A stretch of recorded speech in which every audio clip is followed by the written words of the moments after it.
నమస్తే. కథా శీర్షిక పూజాఫలం. రచన ఎన్ పూజిత గారు. చదువుతున్నది రాధిక. ఇక కథలో పెడితే, విశాల్ పెళ్లి చూపులకు అన్ని ఏర్పాట్లు చేశారు. అతడి అన్న వదిన. అప్పుడే పెళ్లి వద్దు అని అనుకున్న విశాల్ అన్న వదిన మాట కాదనలేక పెళ్లి చూపులకు వెళ్ళాడు. పెళ్లి చూపుల్లో అమ్మాయిని చూసిన విశాల్ అవాక్కైపోయాడు. ఇంత అందమైన వాళ్ళు కూడా ఉంటారా అని అనుకున్నాడు. పచ్చని పసిమి ఛాయ, సోగ కళ్ళు, ఆమె ముఖంలోని ఇంపు సొంపులు చల్లచల్లని పాల వెన్నెల్లో జాబిలమ్మలా ఉంది అనుకున్నాడు విశాల్. ఏమిటి వద్దు వద్దు అని వారించిన అబ్బాయి గారు మెత్తబడిపోయారు? నచ్చిందా ఆ సొగసుల రాణి అని విశాల్ని అడిగింది అతడి వదిన. ఆమె మాటలకు ముసిముసిగా నవ్వుతూ కూర్చున్నాడు విశాల్. కాఫీ ఫలహారాల తర్వాత అమ్మాయితో కొంచెం మాట్లాడాలి వదినా అని చెప్పాడు. ఆమె నవ్వి, చూశారా మీ తమ్ముడి హీరో ఫోజు? పెళ్లి చూపులకు మనం ఎంత బతిమిలాడి తీసుకొచ్చాం. అందమైన ఆ అమ్మాయిని చూసి పడిపోయాడు అందామె నవ్వుతూ. నీ ఒకదానివి, ఉండవే, వాడిని ఆట పట్టించకు. మాట్లాడాలని వీడి సిన్సియారిటీని గురించి క్లాస్ బీకి ఆ అమ్మాయిని తత్తరపడిపోయేలా చేస్తాడేమోనని భయంగా ఉంది అన్నాడు విచారంగా. అది నిజమేనండోయ్ అందామె విచారంగా. డాక్టర్ అబ్బాయికి మా అమ్మాయి నచ్చినట్లుంది అని సంతోషపడిపోతూ హాల్ పక్కనే ఉన్న గదిని ఏర్పాటు చేశారు ఆడపెళ్లివారు. అక్కడికి వెళ్ళి వాళ్ళని మాట్లాడుకోమని అనుమతి ఇచ్చారు. ఏం మాట్లాడతారు, ఏం ప్రశ్నలు అడుగుతారో అని అరిచేతుల్ని నలుపుకుంటూ కూర్చుంది వైభవి. ఎలా మొదలెట్టాలి, ఏమని అడగాలి అని ఆలోచిస్తున్నాడు డాక్టర్ విశాల్. మీరు చాలా అందంగా ఉన్నారు అని అన్నాడు. అతని మాటలకు ఆమె సిగ్గుపడిపోయింది. 2 నిమిషాలు నిశ్శబ్దంగా గడిచాయి. ఆ తర్వాత ఇలా అన్నాడు, నేను అన్నీ యథార్థంగా చెప్పే మనిషిని. ఆమె కనులెత్తి అతడి వైపు చూసింది. అందమైన ఆమె కన్నుల్లో ఎనలేని ప్రశ్నలు వెలువడ్డాయి. కానీ అవన్నీ విశాల్ గమనించలేదు. మళ్ళీ చెప్పసాగాడు. న్యాయం, ధర్మం, నీతి, నిజాయితీ, మంచితనం, మానవత్వం, సిన్సియారిటీ, అన్ని నిష్ఠ నియమాలు పాటించే వ్యక్తిని నేను. ఎప్పుడూ ఎదుటి మనిషిలోని వ్యక్తిత్వాన్ని గౌరవిస్తాను. నిక్కచ్చిగా నా వృత్తి ధర్మాన్ని పాటించే మనిషిని. మీరు నన్ను బాగా అర్థం చేసుకుంటారని చెప్తున్నాను డాక్టర్ విశాల్ అన్నాడు. మంచి గుణాల్లో ఇంకేమైనా పేర్లు మిగిలి ఉన్నాయేమో వెతుక్కుని చెప్పండి అనబోయి విరమించుకుని సన్నగా నవ్వి ఊరుకుంది వైభవి. ఏమిటలా నవ్వారు అడిగాడు విశాల్. ఏమీ లేదు, అవసరం వచ్చినప్పుడు చెప్తాను అంది వైభవి సన్నగా నవ్వి. అయితే మీకు నేను చెప్పినవన్నీ నచ్చినట్లేనా అడిగాడు విశాల్. తల ఊపింది వైభవి. కన్నెవలపుల సొగసులు ఆమె కనుకులకుల్లో దోబూచిలాడాయి. అది చూసిన విశాల్ హృదయం పొంగిపోయింది. పెద్దలందరి సమక్షంతో వాళ్ల పెళ్లి ఘనంగా జరిగిపోయింది. ఈ అందాల రాశి నా భార్య కావటం నిజంగా నా అదృష్టం అనుకున్నాడు విశాల్. తెలుగువారి సాంప్రదాయ సంస్కృతికి తగ్గట్టుగా అన్ని ఆచారాలు ఆహ్లాదకరంగా ముగిశాయి. ఆనందమంతా తన సొంతమైనట్లు వైభవిని చూసుకుని పొంగిపోయాడు విశాల్. కానీ వైభవి పెళ్లి చూపుల్లో నవ్విన నవ్వు అప్పుడప్పుడు మళ్ళీ మళ్ళీ అలా నవ్వుతుంటే దానికి అర్థం తెలుసుకోవాలనిపించింది. వైభవిని ప్రశ్నిస్తే మళ్ళీ అదే నవ్వు నవ్వి సరిపెట్టుకునేది. అలా 2-3 సార్లు అడిగిన విశాల్ ఈసారి అదేమిటో తెలుసుకోవాలని దృఢంగా నిశ్చయించుకుని అడిగాడు. ఈసారి అతడి నుంచి తప్పించుకోలేక విషయం వివరంగా చెప్పింది. మీ నీతి, నిజాయితీ నాకు ముందే తెలుసు. ఎలా విస్మయంగా అడిగాడు విశాల్. ఒకసారి మీరు పనిచేస్తున్న డిస్పెన్సరీకి నా ఫ్రెండ్ పుష్పలతతో వచ్చాను. ఆమెకు తోడుగా రమ్మంటే వచ్చాను. మీరు ఆ డిస్పెన్సరీకి కొత్తగా వచ్చారు. పుష్పలత చాలా పాత పేషెంట్. వాళ్ళ అమ్మగారికి, నాన్నగారికి ఆరోగ్యం సరిలేకుంటే తరచూ తనే తీసుకొస్తూ ఉండేది. ఆ రోజు నన్ను తోడుగా రమ్మంటే వచ్చాను. పుష్పలత తను ఉపయోగించే పద్ధతిని మీ ముందు కూడా ఉపయోగించింది. అంటే తనకు తోచింది సమర్పించి. మంచి మందులు అవి ఇవి తనకు అనుకూలంగా ఉపయోగించుకునేది. అలవాటు ప్రకారమే గిఫ్ట్ పెట్టింది టేబుల్ మీద. అది చూసి మీరు కలవరపడిపోయి నిప్పుని దొక్కినట్లు ఎగిరి గంతులేశారు. పుష్పలతని నానా చీవాట్లు పెట్టారు. ఓ అమ్మాయి, ఏమనుకున్నావు నువ్వు? ముందు ఇలాంటి నీ పద్ధతి మార్చుకో. ఇలా చేసి మా వృత్తి ధర్మానికి అవమానం చేయొద్దు. ఈ విషయాలంటే ఏమనుకున్నావు? ఎన్ని జన్మలెత్తినా ఇలాంటి నీచపు అప్రాచ్యపు పనులు చేయడు. నా మనసుకు చాలా కష్టం కలిగించావు. ఈ విషయాలు చెయ్యి ఇచ్చేదానికే గాని చెయ్యి చాచి తీసుకునేందుకు రాదు. అధర్మం అంటే పరమ అసహ్యం. అసలు నీకెంత ధైర్యం ఇలా చేసేందుకు? మంచిగా బతికేది నేర్చుకో. ఇలాంటి నికృష్టాలతో అవసరాలు తీర్చుకుని పబ్బం గడపాలని అనుకోవటం మనసులోకి రానివ్వకు ఉక్రోషంగా అన్నారు. సారీ సార్, మీరు కొత్తగా వచ్చారు. ముందు అలవాటుగా ఇలా ప్రవర్తించాను. క్షమించండి, ఇంకెప్పుడు ఇలా చేయను, ఇలా ప్రవర్తించను అని వాపోయింది పుష్పలత. అసలు ఇలా ఇచ్చి ప్రోత్సహించే వాళ్ళదే తప్పు. అవసరాలకు డబ్బుతో కొనాలని చూస్తారు. జీతానికి మేము పనిచేస్తాం, మీరు మూల్యం చెల్లించి మీ అవసరాలు తీర్చుకుంటారు.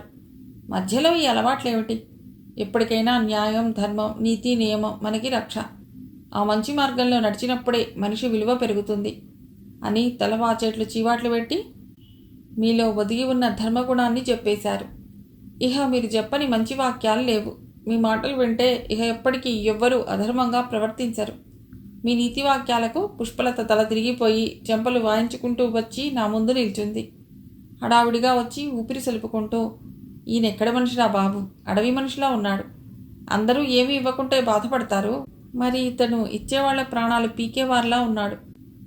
అసలు ఈ యుగంలో ఇలాంటి వారు ఉంటారా వైభవి అని నన్ను అడిగింది పుష్పలత. ఉన్నారుగా నీ కళ్ళెదుటే, ఇంకా ఏమిటి సందేహం అన్నాను. అవునే తల్లి, కళ్ళెదుటే ఉన్నాడు కానీ మరి కుర్రవాడిలా ఉన్న బోధనలు చూస్తే ఎన్నో వందల వేళ్ల క్రితం రామరాజ్యంలోని వ్యక్తిలా బిహేవ్ చేస్తున్నాడు ఈ కుర్ర డాక్టర్ అంది ఉక్రోషంగా. ఊరుకోవే, ఎప్పటికీ న్యాయం, ధర్మం, సత్యమే ఈ భూమి మీద నిలిచేది గెలిచేది అన్నాను నేను. వామో, నీకు ఆయన చాదస్వం పట్టినట్టుందే తల్లి, ఆ ధర్మరాజుకే సపోర్ట్ చేస్తున్నావు అంది. మరి నిజమే కదే ఆ డాక్టర్ చెప్పింది అని నేనంటే, అమ్మో తల్లి, సత్యహరిశ్చంద్రుడి సతీమణి చంద్రమతిలా మాట్లాడుతున్నావు అని నన్ను వెక్కిరించింది. అప్పటి నుండి మీ వ్యక్తిత్వం మీద నాకు చాలా గౌరవం ఏర్పడింది. అందుకే పంతులమ్మగారు మా అమ్మ వాళ్లకు మీ ఫోటో చూపించిన వెంటనే నాకు చూపించారు. నేను వెంటనే ఒప్పేసుకున్నాను పెళ్లి చూపులకు. అందుకే మన పెళ్లి చూపుల్లో మీరు ధర్మం, న్యాయం, సత్యం అని చెప్పినప్పుడు ఆ సంఘటన గుర్తుకొచ్చి నవ్వుకున్నాను అంది వైభవి నవ్వుతూ. వైభవి, నీవు నన్ను అంత బాగా అర్థం చేసుకున్నావా? నేనెంత అదృష్టవంతుడిని. నా ఆశయాలను, ఆదర్శాలను గౌరవించే భార్య దొరికింది అని ఆమెను గిరగిరా తిప్పి వైభవి సన్నటి నడుము చుట్టూ చేతులు చుట్టి దగ్గరకు తీసుకున్నాడు. వైభవి కూడా అతడి బెడ చుట్టూ తన చేతుల్ని పెనవేసి కిలకిలా నవ్వింది. పెళ్ళైన 3 వారాల తర్వాత వైభవి పుట్టినరోజు వచ్చింది. పెళ్ళైన తర్వాత మొదటి పుట్టినరోజు చాలా గ్రాండ్గా చేసుకోవాలని అన్ని ఏర్పాట్లు చేశాడు విశాల్. ఆ రోజు ఆదివారం అయినా అతడికి సెలవలేదు. ఎమర్జెన్సీ డ్యూటీ పడింది. డే షిఫ్ట్ కదా, పగలే కదా, రేయి కాదులే డియర్, త్వరగా వచ్చేస్తాను అని చెప్పి వెళ్ళాడు విశాల్. విశాల్ డ్యూటీలో ఉండగా ఒక యాక్సిడెంట్ పేషెంట్ని తీసుకొచ్చారు. అతనికి పెద్ద గాయాలే తగిలాయి, రక్తం కూడా బాగా పోయింది. ఇంత సీరియస్ పేషెంట్ని ఇక్కడకు అంటే ఇంత చిన్న బ్రాంచ్కి తీసుకొచ్చారు. ఇక్కడ అన్ని సదుపాయాలు లేవు. మెయిన్ బ్రాంచ్ అంటే పెద్ద ఆసుపత్రికి తీసుకువెళ్ళండి అని సలహా ఇచ్చాడు విశాల్. పేషెంట్ తరఫున వచ్చిన అమ్మాయి పుష్పలత డాక్టర్ ముందుకొచ్చి, సార్ నన్ను క్షమించండి, ఆ రోజు మిమ్మల్ని దూషించాను. అవేవి మనసులో పెట్టుకోక మా నాన్నగారిని కాపాడండి, రక్షించండి సార్ చేతులు జోడించింది. అయ్యో, అలాంటిదేదీ కాదమ్మా. అలాంటివి మనసులో పెట్టుకుని బిహేవ్ చేయటం పవిత్రమైన మా వృత్తి ధర్మానికే విరుద్ధం. ఇక్కడ ఆయనకి ట్రీట్మెంట్ చేసేందుకు వీలు కాదు, అందువలన ఇలా చెప్పాను అన్నాడు విశాల్. అవును సార్, వేరే మార్గం లేదు. ఎందుకంటే ఈరోజు ఆటోలన్నీ బంద్. అంత దూరం వెళ్లేందుకు వీలుగాక ఇలా తీసుకొచ్చాం. మీరే రక్షించండి. లేట్ అయితే ప్రాణహాని జరగవచ్చు. ఏం చేయాలి, ఎలా? వెంటనే ట్రీట్మెంట్ ప్రారంభించాలి. ఎలాగా అని ఆలోచించి వెంటనే అతన్ని తన కారులో తీసుకువెళ్ళి ఆసుపత్రిలో చేర్చాడు. అప్పటికే రక్తం పోయింది కాబట్టి ఆ పేషెంట్కి రక్తం అవసరపడింది. అతని గ్రూప్ బ్లడ్ లేదని అందరూ అల్లలాడిపోతున్నారు. ఇంత పెద్ద దెబ్బ తగిలిన వెంటనే ఎలాగో అలా వెంటనే పెద్ద ఆసుపత్రికి రావాలి కానీ ఇప్పుడు చూడండి ఎంత సీరియస్గా అయిందో. డాక్టర్ విశాల్ గారు వారి కారులో తీసుకురాబట్టి కానీ లేకుంటే ప్రాణహాని జరిగి ఉండేది అంది డాక్టర్. నర్స్ చెప్పింది ఆయన బ్లడ్ గ్రూప్ దొరకలేదని. ఏం చేద్దామని ఆలోచనలో పడ్డారు. నాది ఆ బ్లడ్ గ్రూపే, నేను బ్లడ్ డొనేట్ చేస్తాను అన్నాడు డాక్టర్ విశాల్. అతని మాటలు విని అందరూ ఆశ్చర్యపోయారు. డాక్టర్, మీరు అందులో డ్యూటీలో ఉన్నారు అంది నర్స్. So what? ఒక మనిషి ప్రాణం నిలబెట్టేదే ముఖ్యం అని డాక్టర్ విశాల్ బ్లడ్ డొనేట్ చేసి అతడి ప్రాణాలు కాపాడాడు. ఇలాంటి డాక్టర్లు కూడా ఉంటారా అని అందరూ ఆశ్చర్యపోయారు. విశాల్ని అభినందించారు. ఆ పేషెంట్ ప్రాణాపాయ స్థితి నుండి బయటపడినందుకు అందరూ సంతోషించారు. సార్, నేను ఆ రోజు అలా ప్రవర్తించినందుకు చింతిస్తున్నాను. ఈరోజు మీ మంచితనానికి, మీ గొప్పతనానికి తలవంచి మనస్ఫూర్తిగా నమస్కరిస్తున్నాను సార్ అంది పుష్పలత. ఒకరి మెప్పు కోసం కాదమ్మా నేను చేసింది. 10 మందికి సేవ చేయాలనే అభిప్రాయం నాది. మనిషి సాటి మనిషి మీద గౌరవాభిమానం చూపించాలి. ప్రేమ అనే పదానికి గుర్తింపు రావాలి. ప్రతి మనిషిలోనూ మంచి వ్యక్తిత్వం రూపుదిద్దుకోవాలి అన్నాడు విశాల్. ఆ పేషెంట్ తాలూకా వాళ్ళందరూ విశాల్కి కృతజ్ఞతలు చెప్పుకున్నారు. అంతా ముగిశాక అప్పుడు గుర్తుకొచ్చింది ఈరోజు వైభవి పుట్టినరోజని. ఆమె తన కోసం ఎదురు చూస్తూ ఉంటుందని. ఇంత లేట్ అయింది. వైభవికి చాలా కోపం వచ్చి ఉంటుంది అని అనుకుంటూ ఇంటికి చేరుకున్నాడు. వైభవి సోఫాలో కూర్చుని బుక్ చదువుతూ విశాల్ హడావుడిగా రావటం చూసి బుక్ మడిచి టీపాయ్ మీద పెట్టి లేచి నిల్చుంది. అతడు ఆమె దగ్గరగా వచ్చాడు. ఆమె ముఖంలోని రుసరుసలు చూసి విశాల్ జరిగిన అన్ని విషయాలు వివరించి చెప్పాడు. ప్లీజ్ వైభవి, అర్థం చేసుకో అన్నాడు. అంతా విన్న వైభవి ముఖం తేటతెల్లనయ్యింది. మీలాంటి హానెస్ట్ అయిన ఆదర్శ పురుషులైన భర్తను వివాహం చేసుకుంటే ఈ మాత్రం తిప్పలు తప్పవులేండి. వెళ్ళి స్నానం చేసి రండి, భోజనం వడ్డిస్తాను అంది వైభవి నవ్వుతూ. అమ్మయ్యా, ఎంత అదృష్టం నాది. అందాల రాసే కాదు, సుగుణాల రాసైన భార్య దొరికింది అన్నాడు విశాల్. అంటూ విసురుగా వెనక్కి తిరిగింది వైభవి. ఆమె తలలోని మల్లెలు కదిలి గమ్మత్తుగా సువాసనలు వెదజల్లాయి.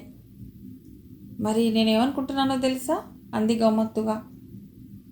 ఏమని మందహాసంతో అడిగాడు విశాల్. మీలాంటి మంచి భర్త లభించడం నా పూజాఫలం అనుకుంటున్నాను అంది శృతిమెత్తగా నవ్వుతూ. కథ సమాప్తం.